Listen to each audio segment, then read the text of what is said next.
It looked like progress. Gleaming walls painted in pristine white, water delivered through ingenious pipes, and factories producing the modern world's essentials.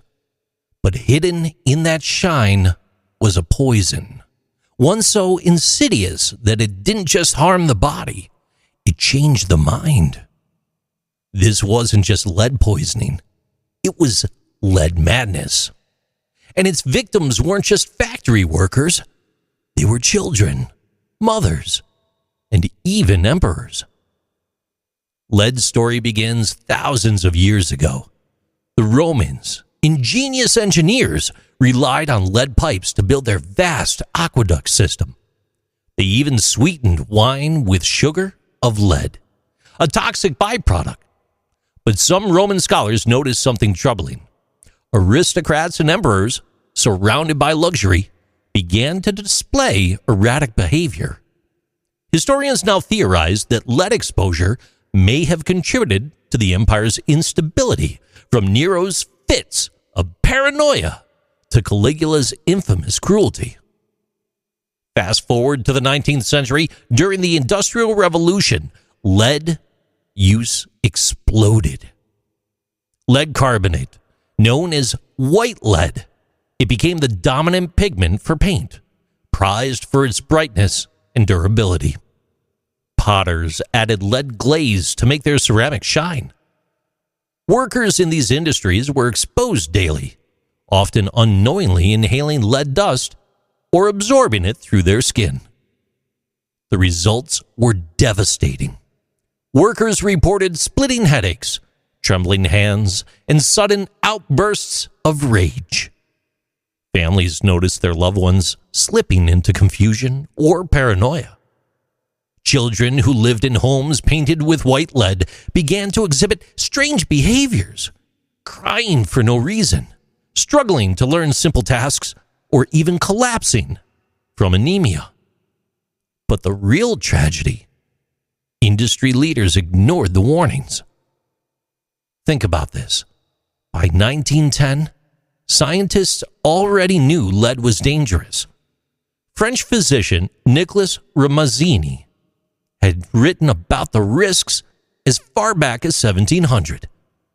Yet companies continued to profit from it. In 1921, leaded gasoline was introduced, an invention that revolutionized transportation, but it pumped millions of tons of lead into the air. Automobiles now carried a silent killer into neighborhoods, playgrounds, and even city streets. The numbers, they were staggering. By the mid-20th century, it was estimated that 80% of urban children in the United States had elevated blood lead levels. In some communities, children were losing as many as 10 IQ points due to lead exposure. Meanwhile, factory workers suffered quietly, dismissed as troubled or mad. The very substance designed to build modern society was tearing it apart. Lead madness. It wasn't just a medical condition. It was a societal failure. Workers in developing countries still face dangerous levels of lead exposure today. And manufacturing products like batteries and electronics, it's unbelievable. In older homes across the globe, lead paint still peels off walls, exposing new generations to this ancient poison. And even now, the World Health Organization estimates that 1 in 3 children worldwide have dangerous levels of lead in their blood.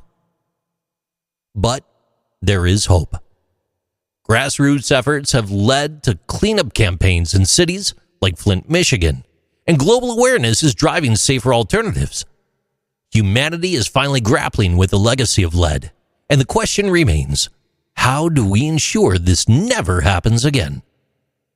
The story of lead madness is one of brilliance turned to blindness, a cautionary tale about the cost of progress.